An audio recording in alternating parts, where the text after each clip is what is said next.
खुफिया पुलिस वाले ने मुझे गाली देकर कहा, थाने चलकर जब तुम्हारा पाजामा उतरवाया गया तो तुम्हारे मुसलमान होने का राज खुल जाएगा। नीचे पुलिस की गार्ड तुम्हें गिरफ्तार करने के लिए मौजूद हैं। भागने की कोशिश करोगे तो तुम्हारी लाश खून में तड़प रही होगी। खामोशी से उठकर मेरे आगे लगकर नीचे चलो। अगर देखा जाए तो मैं मुसीबत में पूरी तरह फंस चुका था। अगरचे उस खुफिया पुलिस वाले हिंदू सिपाही को ये नहीं मालूम था कि वो एक तजुर्बेकार ट्रेंड कमांडो को ललकार रहा है, लेकिन जब दुश्मन के हाथ में पिस्तौल हो और पिस्तौल की नाली का रुख कमांडो के सीने की तरफ हो तो कमांडो कुछ भी नहीं कर सकता। जो बात मुझे सबसे ज़्यादा परेशान कर रही थी वो ये थी कि मैं नहीं चाहता था कि यहाँ की पुलिस मेरा चेहरा एक मुश्तबा जासूस की हैसियत से देखे। अगर मुझे थाने ले जाया गया तो वो पुलिस ऑफिसर मेरी तस्वीरें भी उतारेंगे, मेरे हाथों की उंगलियों के निशान भी ले लेंगे। मैं अगर उसके बाद पुलिस की हिरासत से फरार भी हो जाऊं तो राजस्थान की पुलिस के पास मेरी तस्वीर और उंगलियों के निशान रिकॉर्ड में मौजूद होंगे। मेरी तस्वीर अखबारों में एक मफरूर पाकिस्तानी जासूस की हैसियत से छप जाएगी और ये तस्वीर जाहिर है रॉ के अहमदाबाद वाले हेड ऑफिस के इंचार्ज गोकुलदास पांडे की नज़र से भी गुजरेगी, जो मेरा असल टारगेट है, और यूं मेरा इंतहाई अहम मिशन शुरू होने से पहले ही मलियामेट हो जाएगा। इस वक्त ज़रूरत इस बात की थी कि इस खुफिया पुलिस वाले हिंदू ऑफिसर को कमरे के अंदर ही कत्ल कर दिया जाए ताकि मेरा राज कमरे से बाहर ना निकलने पाए, क्योंकि ये एक नाकाबिल तरदीद हकीकत थी कि मेरे खतने हो चुके थे और ये राज खुल जाने के बाद मेरे सारे मिशन के बर्बाद हो जाने में कोई शक व शुबा नहीं था। मेरे अंदर का कमांडो बेदार हो गया। मुझे हर हालत में उस खुफिया पुलिस वाले को कत्ल करना था। मैंने एक तरीका सोच लिया और आहिस्ता से पलंग से उठ पड़ा। खुफिया पुलिस अफसर के पिस्तौल की नाली का रुख सीधा मेरे दिल की तरफ था। मैं पलंग से उठकर हाथ ऊपर उठाए उसकी तरफ बढ़ा तो वो 2 कदम पीछे हटकर दरवाजे की एक तरफ हो गया। वो यही समझ रहा था कि मैं कोई आम किस्म का पाकिस्तानी जासूस हूँ जो खुफिया मालूमात हासिल करने के लिए राजस्थान का बॉर्डर क्रॉस करके हिंदुस्तान में दाखिल हो गया है। उसके वहम गुमान में भी नहीं था कि मैं एक तरबियत याफ्ता कमांडो हूँ। मुझे उसके करीब से गुजरते हुए सिर्फ 2 सेकंड चाहिए थे। सिर्फ 2 सेकंडों में मुझे उस हिंदू खुफिया पुलिस वाले का काम तमाम कर देना था। मुझे अगर कोई खतरा था तो सिर्फ इस बात का कि घबराहट में कहीं उसका पिस्तौल ना चल जाए, क्योंकि पिस्तौल चल जाने से जो धमाका होगा वो होटल वालों को खबरदार कर सकता है, और मैं ये चाहता था कि किसी को कानो कान खबर ना हो। मैंने जिस जाविये से उस पर अटैक करना था वो मैंने सोच लिया था। वो मुझे पिस्तौल की नोक पर नीचे ले जाना चाहता था, जहां उसके बकौल बीकानेर की पुलिस की गार्ड मौजूद थी।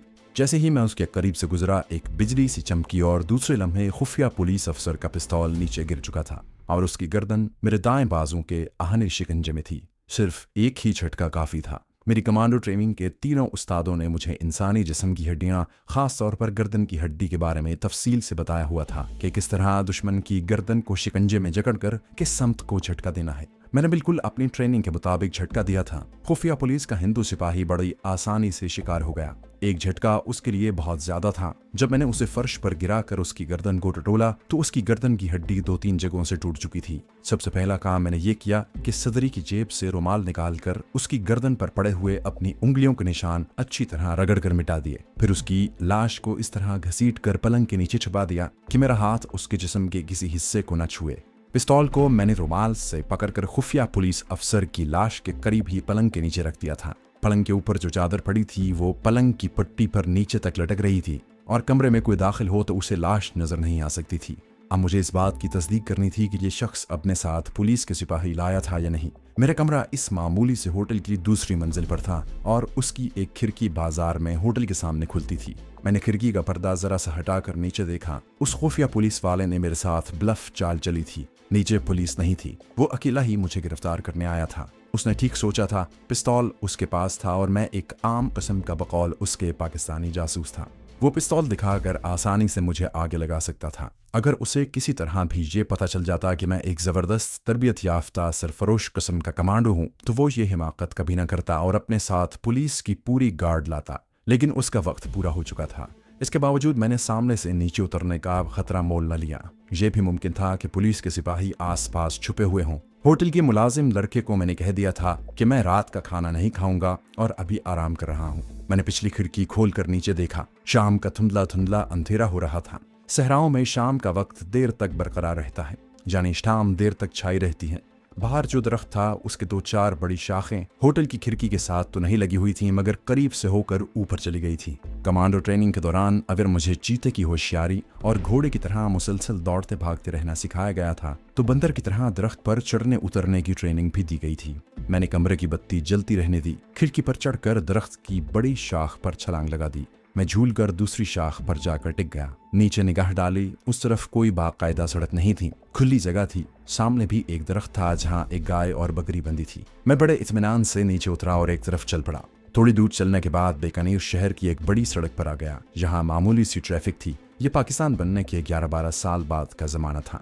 इस शहर में अभी इतनी आबादी नहीं हुई थी। मुझे इतना अंदाजा था कि कम से कम 2-3 घंटे तक मेरे कमरे में खुफिया पुलिस वाले की लाश का किसी को पता नहीं चलेगा। मुझसे एक गलती जरूर हुई थी कि मैं होटल के मुलाजिम लड़के से पूछ बैठा था कि जोधपुर जाने वाली गाड़ी बीकानेर के स्टेशन से किस वक्त चलती है। गाड़ी के चलने में अभी 7-8 घंटे बाकी थे। होटल वाले को जैसे ही लाश का पता चला, वो पुलिस को खबर कर देगा। पुलिस ने अपने आदमी की लाश देखी तो फौरन हरकत में आ जाएगी। जब पुलिस को पता चलेगा कि जिस कमरे से लाश मिली है उस कमरे में जो आदमी ठहरा हुआ था उसको जोधपुर जाना था, तो पुलिस फौरन स्टेशन पर पहुंच जाएगी। अगरचे पुलिस को मेरी शक्ल का इल्म नहीं था, लेकिन मुमकिन है पुलिस होटल के मुलाजिम लड़के को साथ ले आए जो मेरी शक्ल पहचानता था और जिसको मैंने बताया था कि मैं रात की गाड़ी से जोधपुर जाऊंगा। इस तरह मेरे पकड़े जाने का खतरा था। चुनाचे मैंने एक तरीका सोच लिया। मैं सीधा लारी अड्डे चला गया।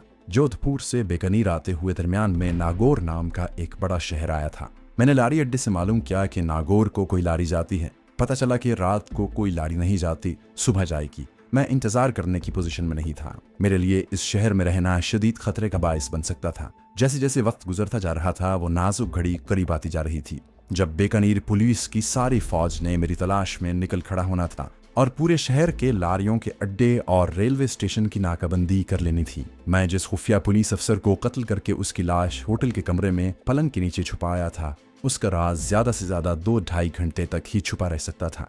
मेरी प्रॉब्लम और मेरा मसला ये था कि मैं सिर्फ एक कमांडो ही नहीं था, मैं एक जासूस भी था। अगर कमांडो होता और पकड़ा जाता तो मैं टॉर्चर बर्दाश्त कर सकता था और अपनी जान पर खेलकर जेल से या हवालात से पुलिस की हिरासत से भी फरार हो सकता था।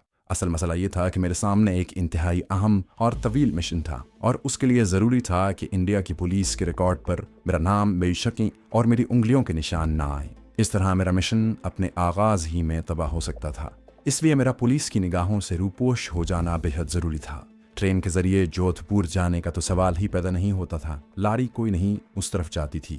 अब एक ही तरीका रह गया था कि मैं पैदल ही जोधपुर नागौर जाने वाली सड़क पर चल पड़ूं और सुबह होने तक बीकानेर से जितनी दूर निकल सकता हूं निकल जाऊं। लेकिन इसमें भी ये खतरा मौजूद था कि पुलिस मेरी तलाश में नागौर, जोधपुर, शाहरा पर आ सकती थी। मैं लारी अड्डे से निकलकर शहर से थोड़ा बाहर एक मंदिर के पास तालाब के किनारे बैठा था। मंदिर में मूर्ति की पूजा हो रही थी और घंटियों की आवाजें आ रही थीं। शहर की जानिब मकानों में रोशनियां झिलमिला रही थीं। एक दिन पहले सुबह के वक्त मैंने बीकानेर से जोधपुर को जाती बड़ी सड़क देख ली थी। उस सड़क पर हिंदी में एक तख्ती भी लगी हुई थी। मैंने सोचा कि जहां बैठे रहना अपने आप को मजीद खतरे में डालने के बराबर है। बेहतर यही है कि मैं बड़ी सड़क पर जाता हूँ, शायद वहाँ कोई तदबीर बन जाए, क्योंकि अभी लाश का राज खुलने में 1.5 घंटा यकीनन बाकी था। 1.5 घंटे से पहले होटल के लड़के का मेरे कमरे में जाने का इम्कान नहीं था। मैं तालाब के किनारे से उठा और अंदाजे से हाईवे यानी बीकानेर जोधपुर शाहरा की तरफ चल पड़ा। एक जगह से मुझे पूछना भी पड़ा। आखिर मैं बड़ी सड़क पर आ गया।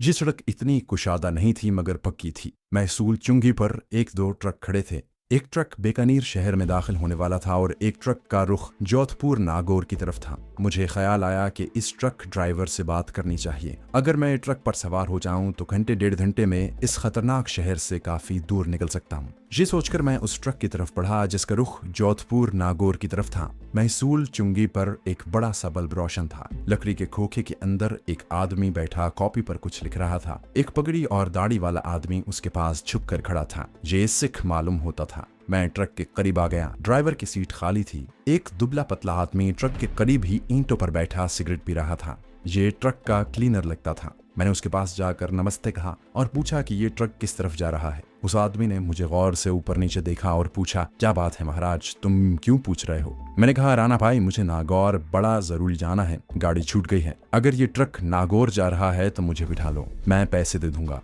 मुझे मालूम था कि राजस्थान में राणा का लफ्ज बड़ा इज्जत और तकरीम का लफ्ज है। मैंने जानबूझकर क्लीनर को राणा भाई कहा था। वो बड़ा खुश हुआ और उठकर मेरे करीब होकर बोला, सरदार जी चुंगी बाबू के पास गए हैं, तुम उससे बात कर लो। है तो वो ड्राइवर मगर बड़ा अच्छा आदमी है, तुम्हें बिठा लेगा। हम माल लेकर नागौर ही जा रहे हैं। इतने में सिख ड्राइवर भी चुंगी वाले खोखे से निकल कर आ गया। उसने मुझे क्लीनर के साथ बातें करते देखा तो झूमते हुए पूछा, क्यों भाई, क्या बात है? क्लीनर ने उसे बताया कि महाशय जी को नागौर जाना है। मैंने सिख ड्राइवर की तरफ मुतवज्जे होकर कहा, सरदार जी नागौर में मेरी माता पिता की बीमारी का तार आया है। इस वक्त कोई रेलगाड़ी या लारी भी नहीं जाती। आप मुझे बिठा लें तो बड़ी कृपा होगी, मैं किराया दे दूंगा। सिख ड्राइवर ने थोड़ी पी रखी थी। ड्राइविंग सीट की खिड़की खोलते हुए बोला, किराया विराया रहने दो जी, बैठ जाओ पीछे। फिर उसने क्लीनर से कहा, चलो इनको पीछे बिठा दे।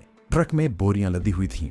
बीच में बैठने के लिए काफी जगह थी। क्लीनर ने मुझे बोरियों के दरमियान बिठा दिया और तख्ता लगा दिया। ये तख्ता ट्रक के पीछे आधे दरवाजे तक लगा था और मैं बोरियों के पीछे बैठा सड़क को बखूबी देख सकता था। थोड़ी देर बाद ट्रक चल पड़ा।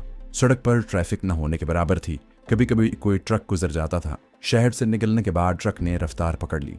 सड़क रेत के और ऊंचे नीचे टीलों के दरमियान से गुजर रही थी। आसमान पर तारे कहीं कहीं चमकते नजर आ रहे थे। रेत के टीले अंधेरे में डूबे हुए थे। सिर्फ उनकी चोटियां नीलगूं सितारों वाले आसमान के पस मंजर में नजर आ रही थीं। ट्रक के पीछे बैठने से हवा के थपेड़े मुझ पर पड़े थे और उनमें रेत के जर्रे भी थे। मैंने अपने आप को बोरियों के पीछे छुपा लिया। हवा ठंडी भी हो गई।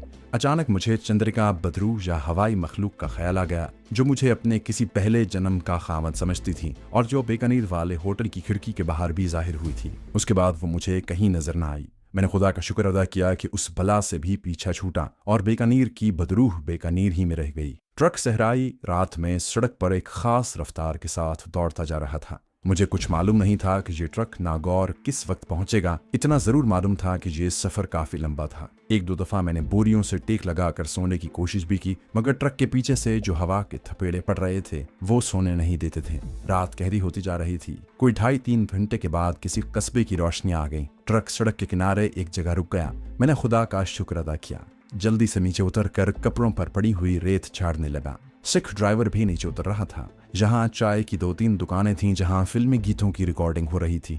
सिख ड्राइवर ने मेरी तरफ देखकर कहा, आ जाओ महाराज, आ जाओ, चाय पानी चख लें। मैं हिंदुओं की तरह आजिज़ी से मुस्कुराता हुआ हाथ सीने पर बांधे सिख ड्राइवर की तरफ बढ़ा। पीछे रेत मिट्टी तो बड़ी बड़ी होगी। खैर कोई बात नहीं बादशाह, नागौर अब ज्यादा दूर नहीं। हमने चाय की दुकान के बाहर लोहे की कुर्सियों पर बैठकर चाय पी। इस दौरान सिख ड्राइवर ने जेब से छोटी बोतल निकालकर उसमें से 2-3 घूंट भी लगा लिए। उसने मुझसे पूछा कि मैं नागौर में कहाँ रहता हूँ, क्या करता हूँ। मुझे नागौर के बारे में कुछ भी मालूम नहीं था। मैंने यूं ही कह दिया कि हमारा घर बड़े मंदिर के पीछे गली में है।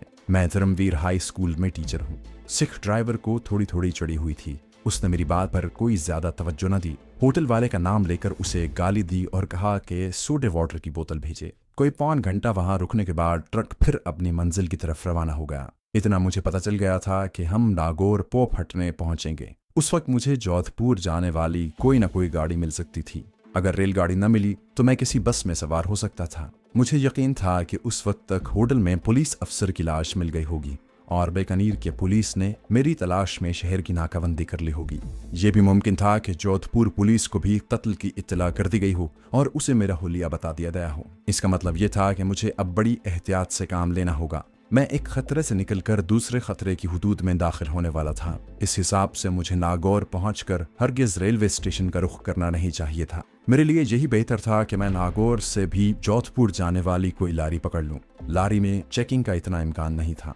ये ख्याल सोचते सोचते न जाने किस वक्त मुझे नींद आ गई। मैं गहरी नींद सो गया। आंख खुली तो पौ फट रही थी और ट्रक एक बड़े शहर की रोशनियों वाली सड़क पर से गुजर रहा था। हम नागौर पहुंच चुके थे। ट्रक अड्डे में जाकर रुक गया। मैंने उतरकर सिख ड्राइवर का शुक्रिया अदा किया और कुछ पैसे देने चाहे, मगर सिख ड्राइवर ने लेने से इनकार कर दिया।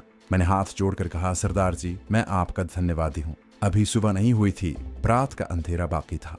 नागौर कोई इतना बड़ा शहर नहीं था। मैंने ट्रकों के अड्डे पर ही एक मजदूर से जोधपुर के लारी अड्डे का पता मालूम कर लिया और अड्डे पर आ गया। यहाँ एक लारी आकर रुकी थी। उसमें से सवारियां उतर रही थी। 2-3 लारियां करीब ही खड़ी थीं। मालूम हुआ कि जोधपुर जाने वाली लारी आधे घंटे बाद चलेगी। मैं वहीं एक तरफ होकर बैठ गया। सामने चाय की दुकान थी। मैंने रात से कुछ नहीं खाया था। मेरे ऐसे तरबियत याफ्ता कमांडो को भूख लगती जरूर है, मगर भूख तंग कभी नहीं कर सकती। बहरहाल मुझे भूख लगी हुई थी। दुकान में बैठकर जो कुछ खा सकता था, सिर होकर खाया, चाय पी। इतने में जोधपुर जाने वाली लारी तैयार हो गई। टिकट लेकर दूसरे राजस्थानी मुसाफिरों के दरमियान आकर बैठ गया। लारी जोधपुर की तरफ रवाना हो गई।